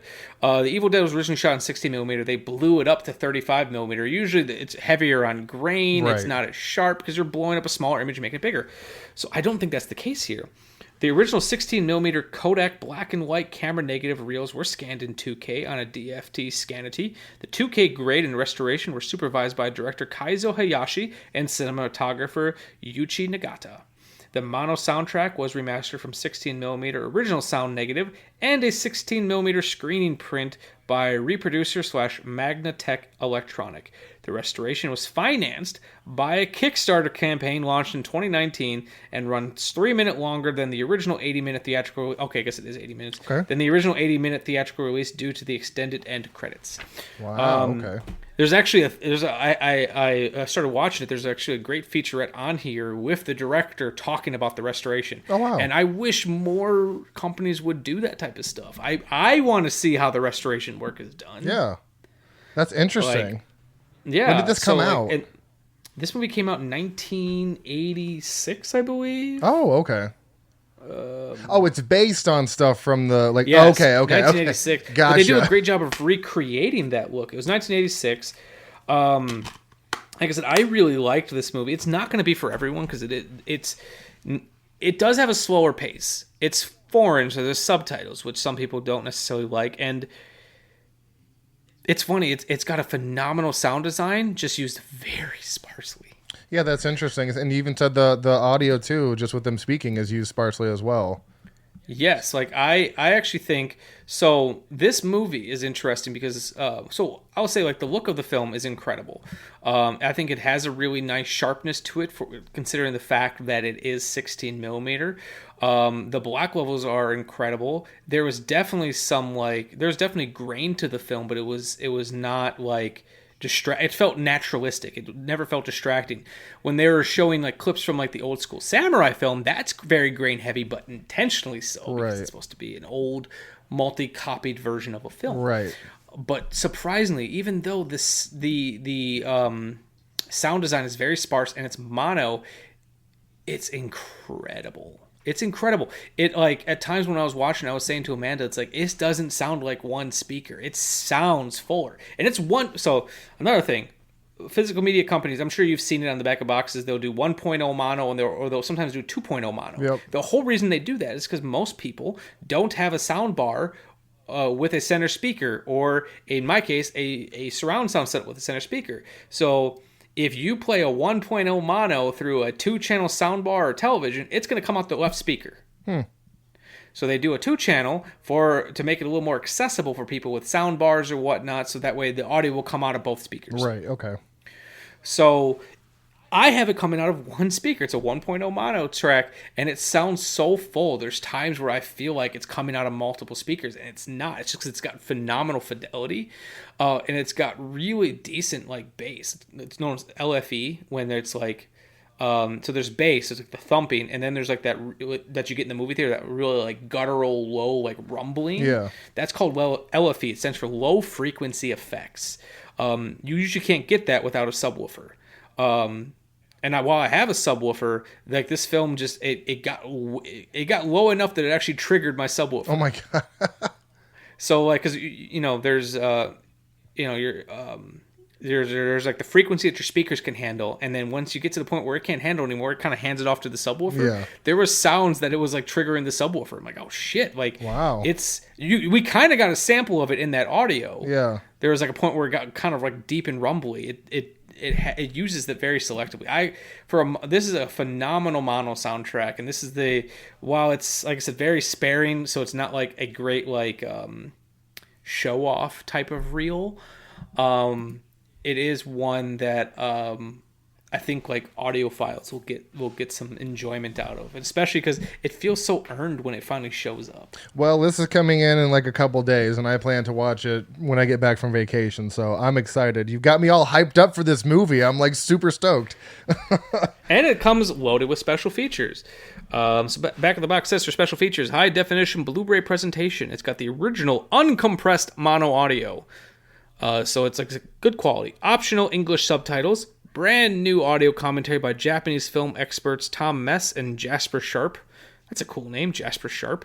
That's pretty solid. It's got an audio commentary with director Kaizo Hayashi and lead actor Shiro Sano, recorded in 2000. Foreign commentaries can be tough because unless they speak English, it's just more reading. Yeah. Which is not necessarily a problem. It's just, you have to be right, because I usually put commentaries on in the background when I'm doing stuff. Oh yeah, so you have to be paying attention for this one to read. Yep. And then it's got a feature, How Many Eggs? And it's with actor Shiro Sano. A brand new interview with the film's lead actor. And then another one called Talking Silence. Benshi Midori Sawada Talks, a brand new interview with the early Japanese film about on early Japanese film culture and the art of the Benshi silent film commentator. So if you want to know more about early Japanese films, that's another reason I love special features. Like the things you just buy from Target, they'll usually have like what's called an EPK, like a short little, this movie was great to make, and it's like 5-10 minutes. Yeah. I love when it's like, here's a movie, here's a featurette that's about this very specific subject that ties into this film.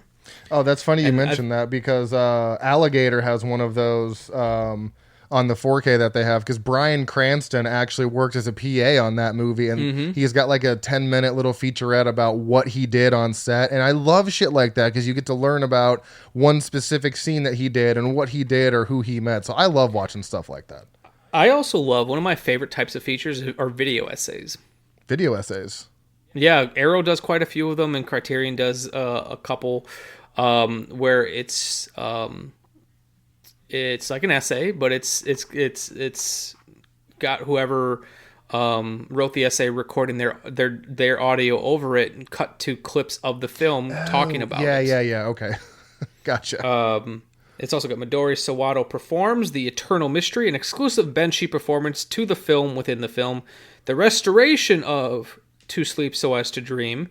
And then this one's called Fragments from Japan's Lost Silent Heyday, a selection of scenes from the silent films from the Tokyo Toy Museum archive. So it's a bunch of films that kind of inspired this film, which is another cool thing. Yeah. You can learn a lot just by watching this disc, which is what I love about Criterion, which is what I love about Arrow.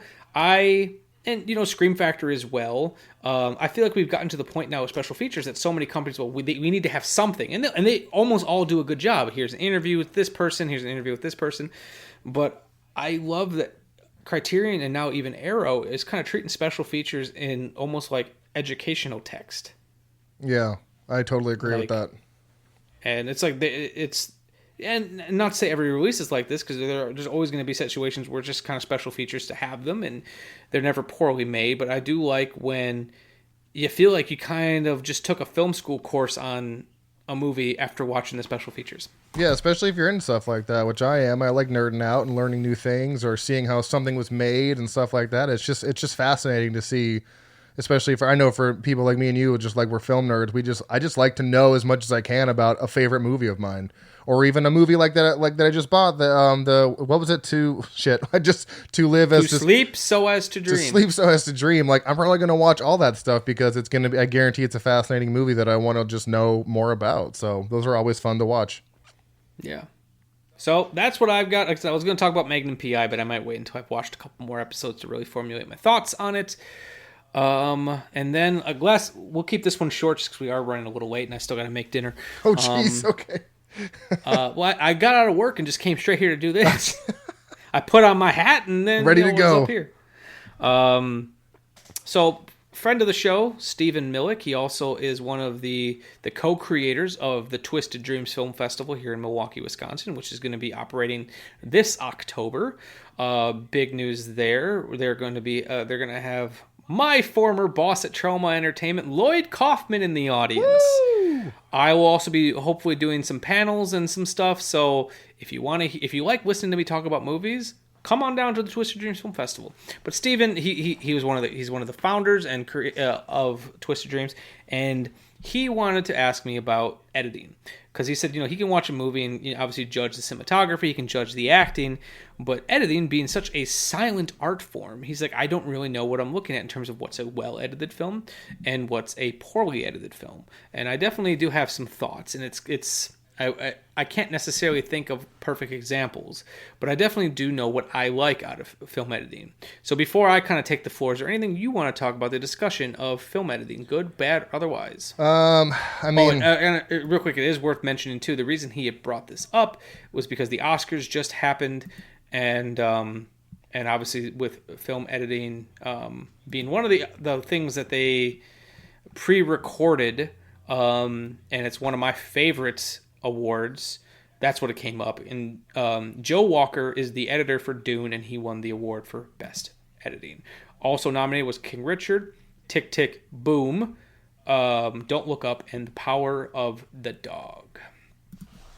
Sorry, I had to get that out the way. Oh no, you're good. There's a specific scene from a movie called Contact, where I think it's called Contact, where this young girl's going up to get medicine or something like that, and she comes up the stairs and the camera follows her, and then it ends up, I don't know if you've seen this movie. Have you seen Contact before? Are you thinking of Signs or Contact? Contact. It's by Robert Zemeckis.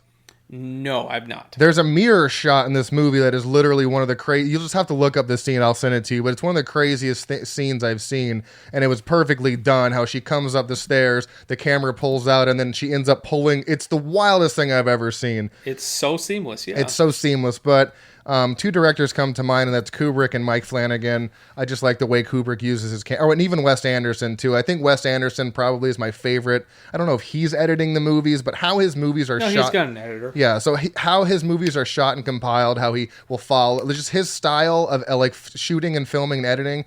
That is probably my favorite. Would be Wes Anderson, but Kubrick and Flanagan for horror movies. But Wes Anderson's style is just unmatched in my opinion.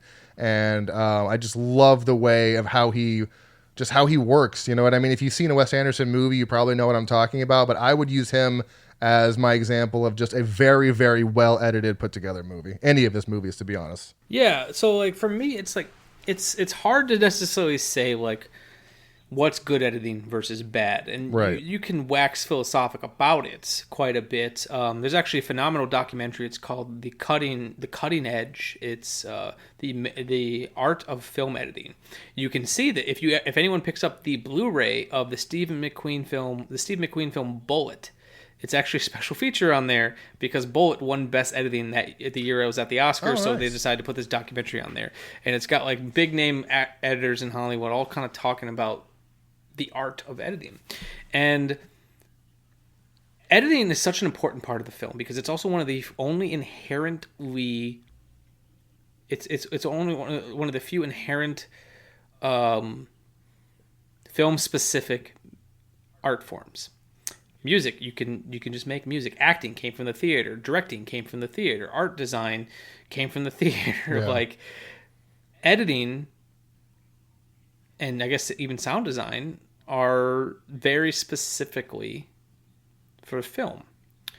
And I always think of this quote from George Lucas, and young George Lucas said that editing is his favorite part of filmmaking because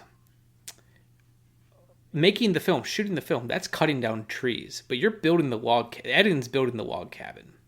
And I've always thought about that. So it's hard for me to necessarily say what doesn't work, what does work. But I can talk about what I like. I feel like, and this is such a dumb answer, but I feel like it might make sense to some people. Editing is such a seamless, invisible art. You don't want to notice the editing. Right. The second you notice the editing, one can consider poor editing. And I'm not saying like, people like me who have edited films or in shorts or whatever, who are looking for it, but if the general audience starts being made aware of it, then one can consider that it's poor editing because you don't want them to see it. I'm also a big fan of building tension. There's a time and a place for it, but I'm not a big fan of frantic cutting. And it almost has to be a handshake between the director, the cinematographer, and the editor in a lot of ways. Because like I just think about like Brian De Palma. I love the way he edits. He has his films edited where he holds on, a master shot for a while and only cuts in for close-ups when he feels like he needs it. There's some movies we watch just close-up after close-up, and it gets disorienting.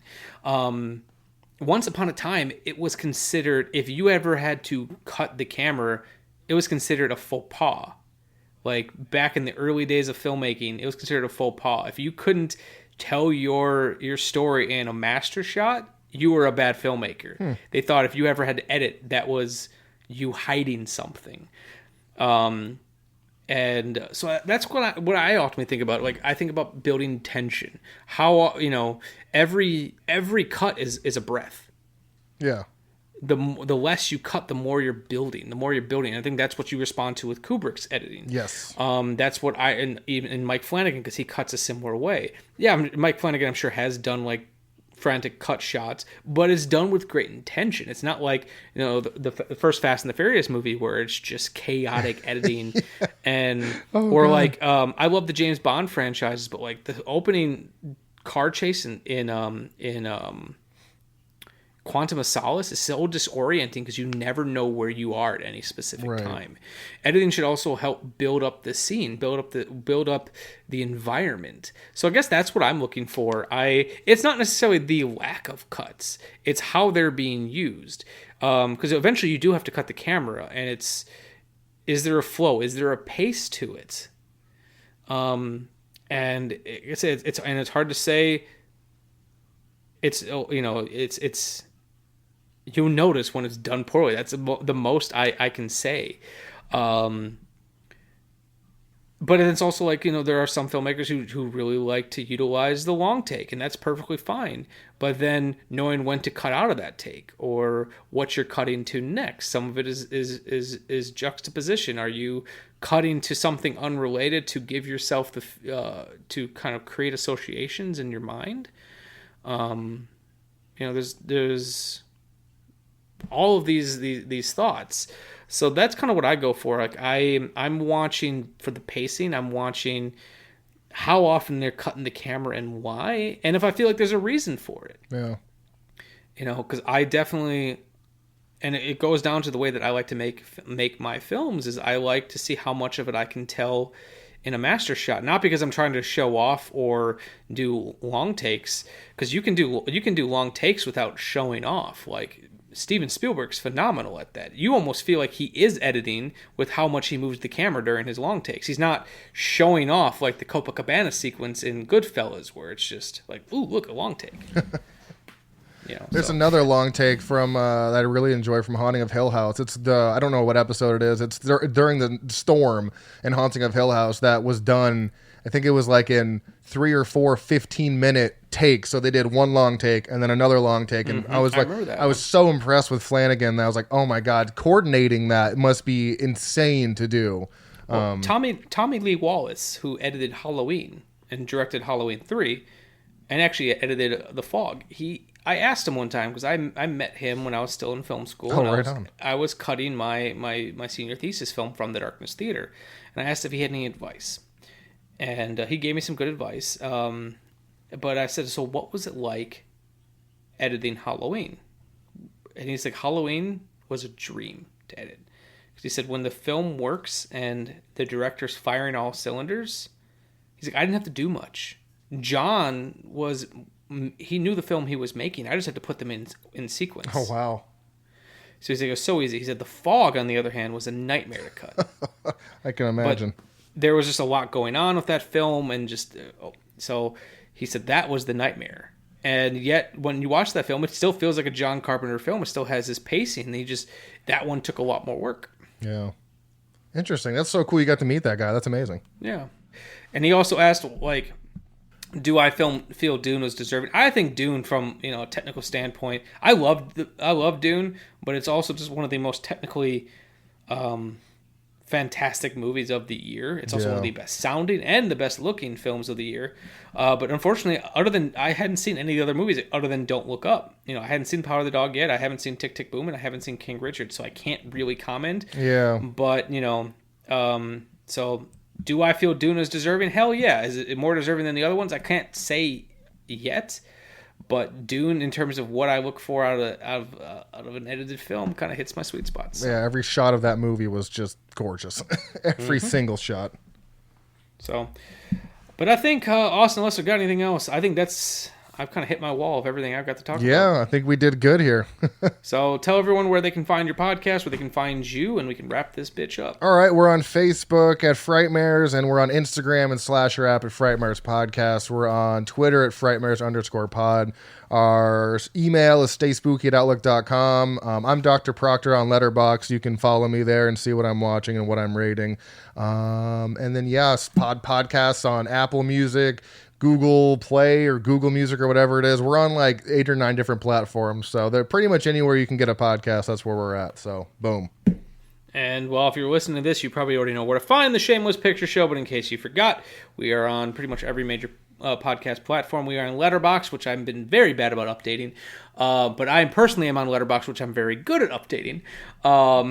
We are on Twitter, which we don't use a whole lot. We're on Instagram, which we do use a whole lot. And then we are on TikTok. It's pretty much just exclusively me doing it, but I do a lot of my physical media reviews on TikTok. It's also where I show off my physical media collection, and things seem to be booming over there. So if you like what you hear in terms of everything I had to talk about, to sleep so as to dream, or even Joys in the Pussycats, you can get more of that over at TikTok.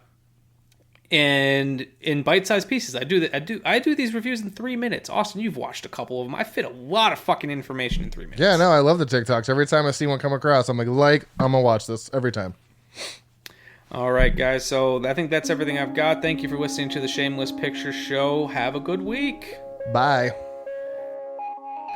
The Shameless Picture Show is recorded in Milwaukee, Wisconsin and Easton, Maryland, and is hosted and produced by Nick Richards and Michael Vyers. Today's episode was edited by Nick Richards.